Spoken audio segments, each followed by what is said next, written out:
Oi pessoal, tudo bem? Vamos dar continuidade à nossa nota técnica 7, atualização de julho de 2021, sou a professora Fernanda Feitosa. Então nós falamos, sobre o que é, sobre o período de incubação, sobre a questão da gravidade ser em apenas cerca de 20%, sendo que 15% vão precisar de internação, 5% precisar de cuidados intensivos. E aí agora, na sequência da nota técnica, o que ela vai nos trazer? Quais são as principais formas de transmissão? As principais formas de transmissão atualizadas por ela vão ser pré-sintomática, sintomática e assintomática, tá? O período pré-sintomático, ele diz que é aquele período antes dos sintomas acontecerem. E ele diz que, de forma geral, pode acontecer transmissão até 48 horas antes do início dos sintomas. Ou seja, a pessoa tem a COVID, não está ainda com sintomas, mas 2 dias antes de apresentar sintomas, ela já pode estar transmitindo. É uma forma de transmissão, tá? Sintomática é a transmissão por alguém que apresente sintomas, também, principalmente nos primeiros dias. A gente já falou, que lá atrás, não sei se vocês lembram, que nos 2 primeiros dias, nos 3 primeiros dias, tem uma maior concentração de vírus nas vias respiratórias e por conta disso há uma maior transmissão. Não significa que não haja transmissão nos outros dias, tá? E a sintomática, só não confundam pré-sintomática com assintomática. No pré-sintomática, ele faz uma relação antes de apresentar os sintomas, ou seja, em seguida a pessoa vai apresentar os sintomas. No assintomática, ela quer dizer pessoas que confirmou laboratorialmente que tem e não tem sintomas, ou seja, não tem manifestação clínica. E aí é onde está a grande questão, inclusive das medidas, serem mantidas e as medidas coletivas. Eu não tenho sintomas, mas eu tenho o diagnóstico, então eu posso estar zanzando pela rua. Isso é muito complicado, porque eu estou contaminando outras pessoas que podem ser daqueles 20% ou até daqueles 5% que vão precisar de cuidados intensivos, tá? Então, ela considera que existem essas 3 formas de transmissão. Aí vamos para uma questãozinha aqui. Fortaleza, tá? Eu trouxe ela para a gente discutir algumas coisas nas alternativas. Olha para cá. Também de 2021. A pandemia causada pela Covid, aí ele vai trazer aqui, vem gerando importantes impactos biomédicos, epidemiológicos e socioeconômicos em escala global. Sobre a Covid-19, de acordo, olha só, com o Guia de Vigilância Epidemiológica do Ministério da Saúde. Assinale a alternativa correta, tá? Aí é mais um exemplo de quando ele vai falar na questão da fonte, certo?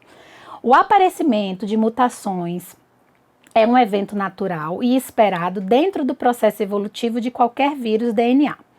Particularmente o SARS-CoV-2, que possui um sistema de reparo de erros e síntese, ou seja, o grande número de mutações observadas.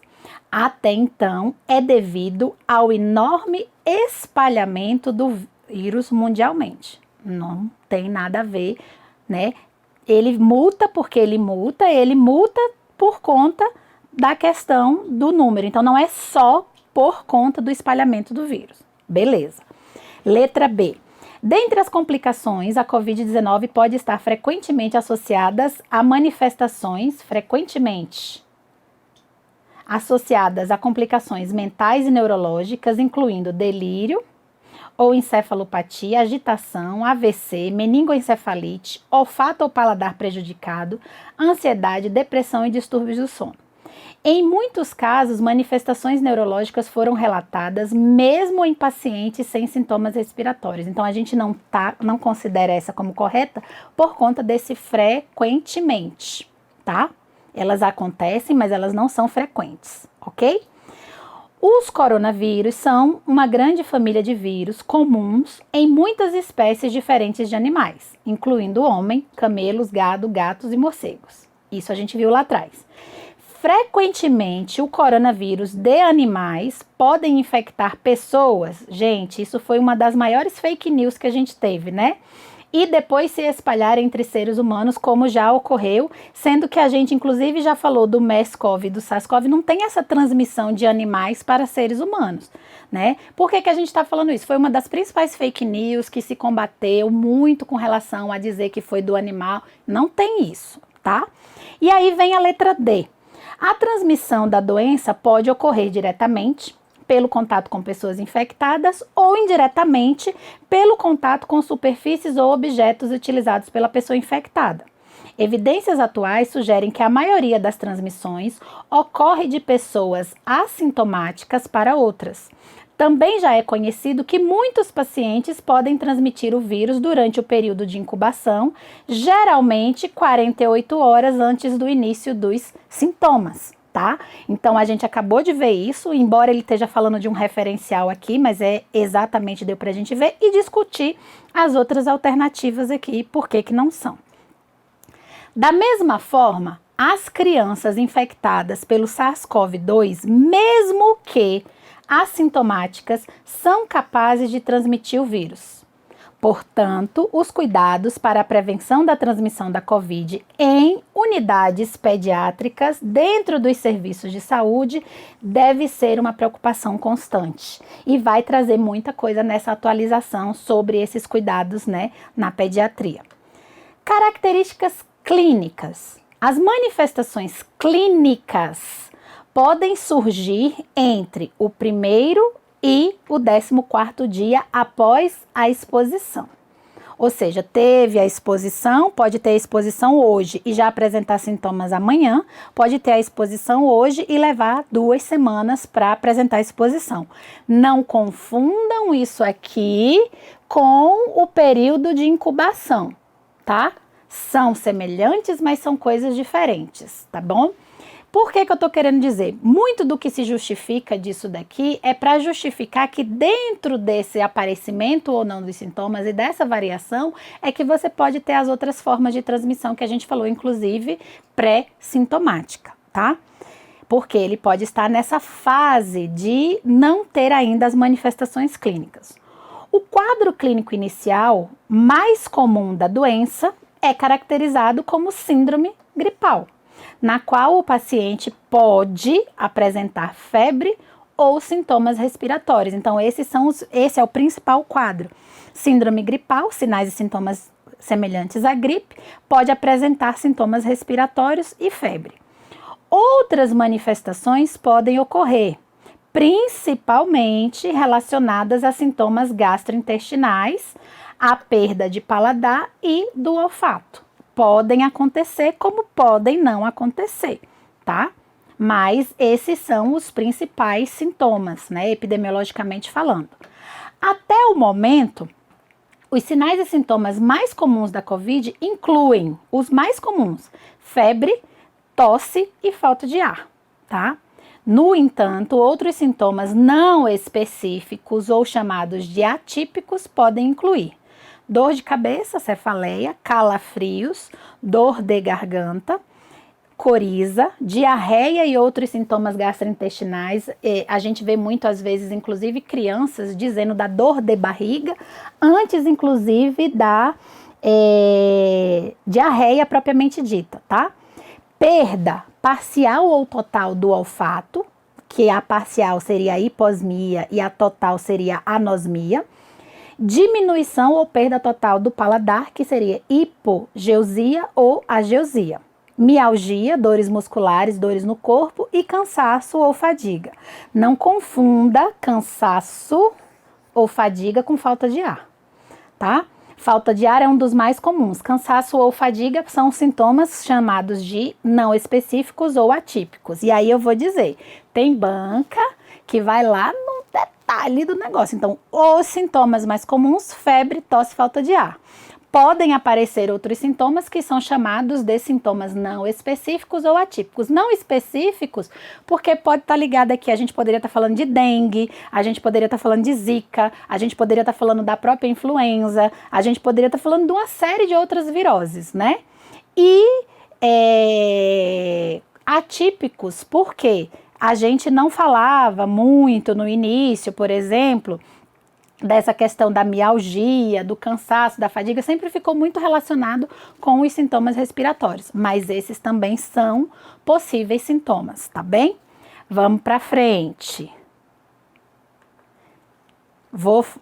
Atualmente, o mundo está vivendo uma pandemia. A Covid-19 é uma doença causada pelo coronavírus, denominado SARS-CoV-2, que apresenta um espectro clínico variando de infecções assintomáticas a quadros graves, de acordo com o Ministério da Saúde.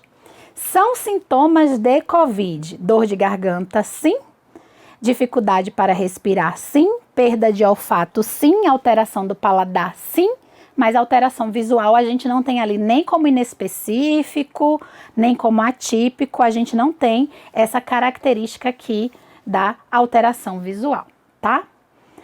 Além disso, e aí essa atualização fala sobre isso, que foi uma outra grande questão, na gerontologia nós já sabemos que o processo infeccioso no idoso, né, na geriatria a gente fala, ele é diferenciado.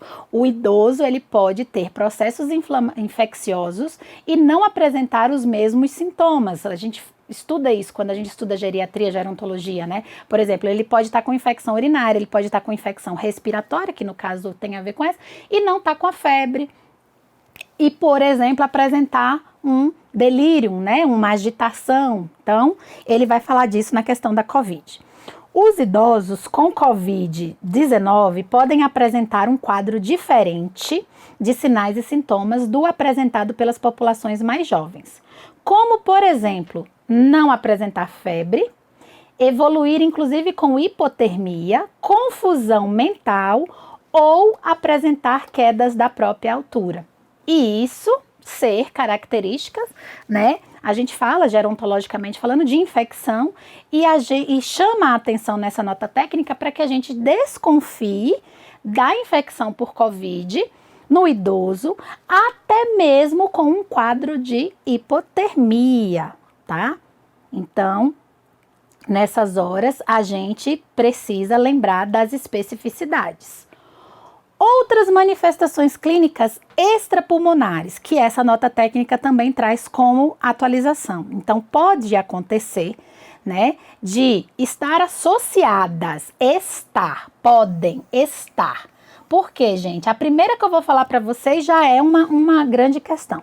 Se sabe que pode haver uma manifestação de tromboembolismo por COVID, tá? Mas podem estar ou não associadas, tanto que foram os casos aí na discussão de contraindicações de algumas vacinas da Covid-19, mas lembrem que o tromboembolismo pode ser também ligado a outros fatores, tá certo? Mas sim se considera como o tromboembolismo uma possível manifestação clínica extrapulmonar.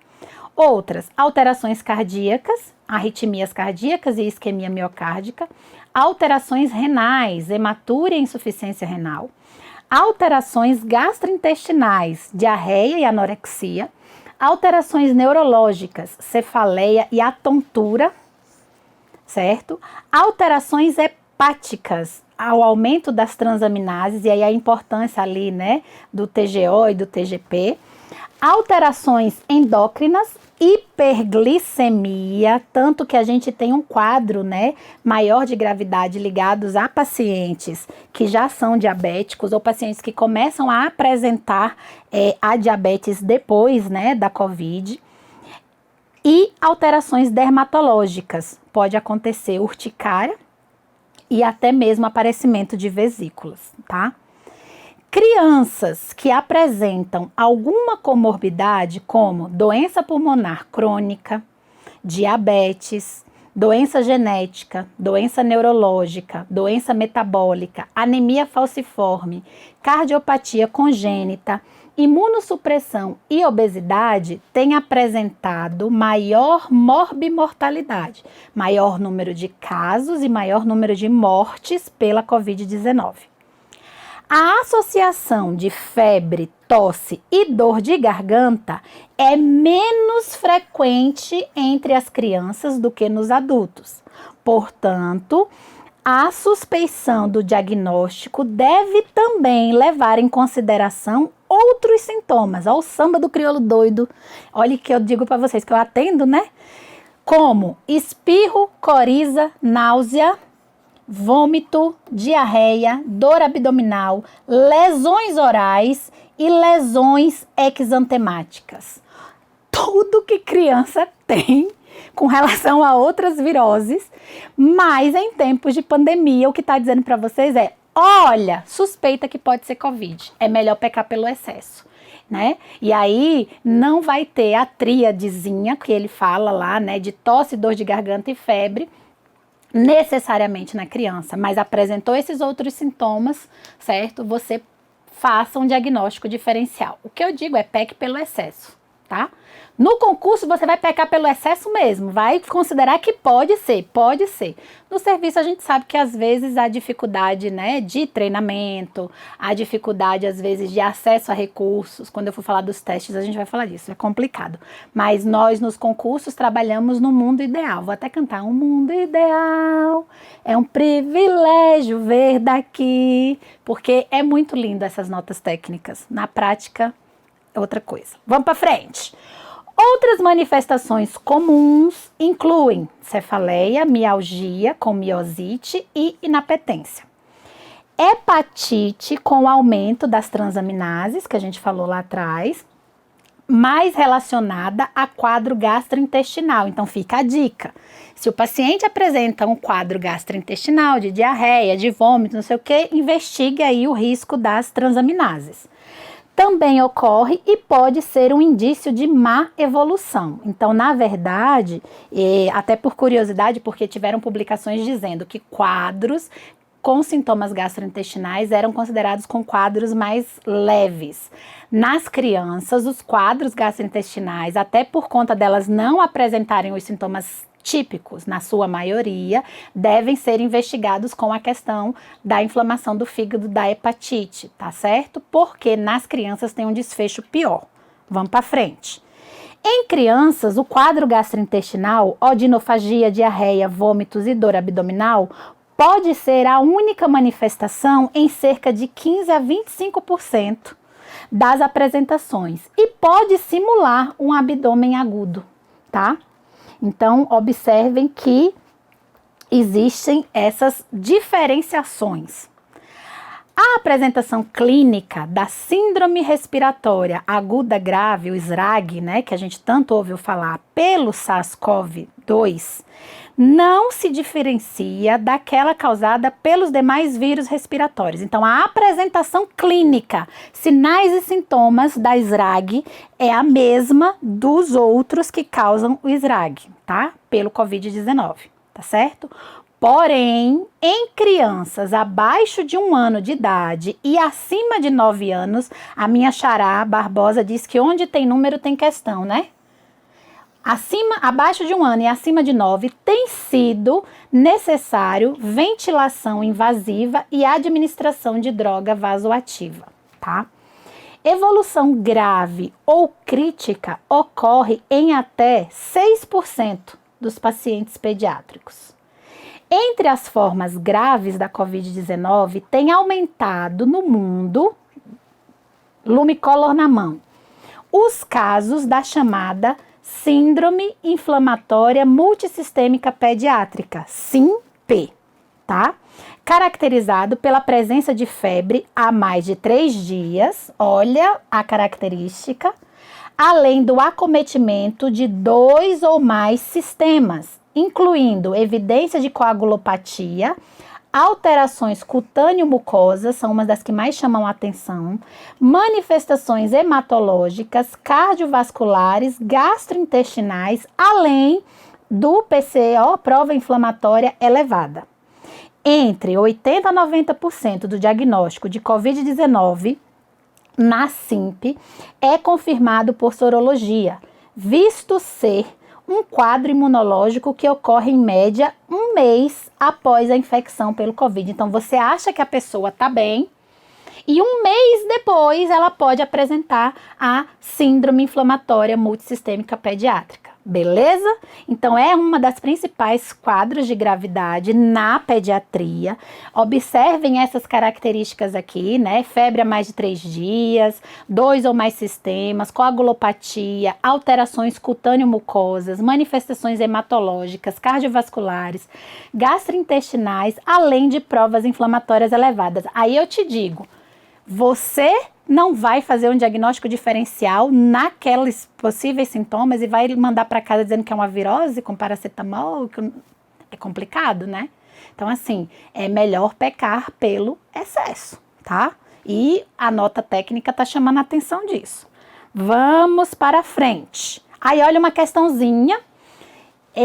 Se vocês quiserem bastante questão sobre SIMP, pegue essa prova aqui. IADES 2020 SESDF. Essa prova do IADES, ela trouxe para médico, mas professora, é para medicina. Aluno que é aluno padrão top das galáxias, porque comigo é assim, ou é para brocar logo ou a gente nem vai.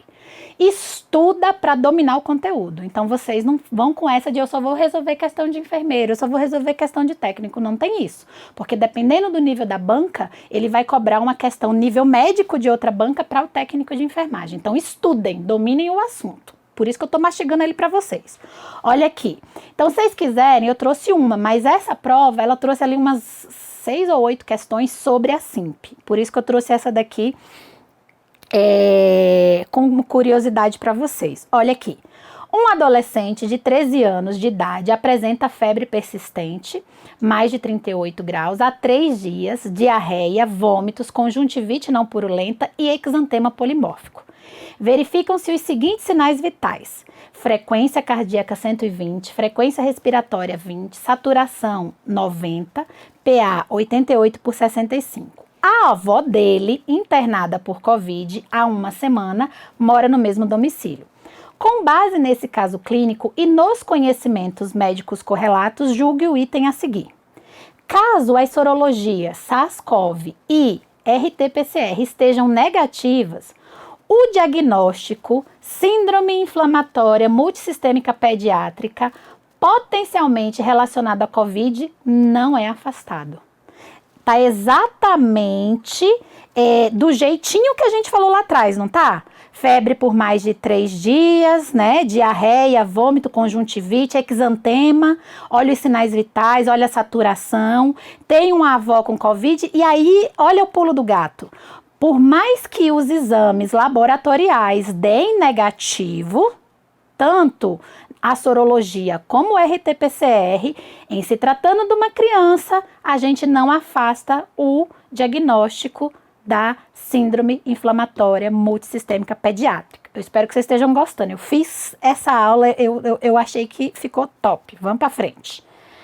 Seguindo, aí nós vamos dar uma breve pausa e vamos entrar com relação às orientações para a prevenção nos serviços de saúde. Então, ele fez essas considerações, ele faz a consideração do período de incubação, dos principais sintomas, ele fala dessa questão da pediatria, a gente falou aqui do SRAG, e a gente fala, né, agora aqui da SIMP, e aí agora a gente vai entrar com as orientações de prevenção nos serviços, né, de saúde. Rapidinho, só vou beber uma água e a gente já continua.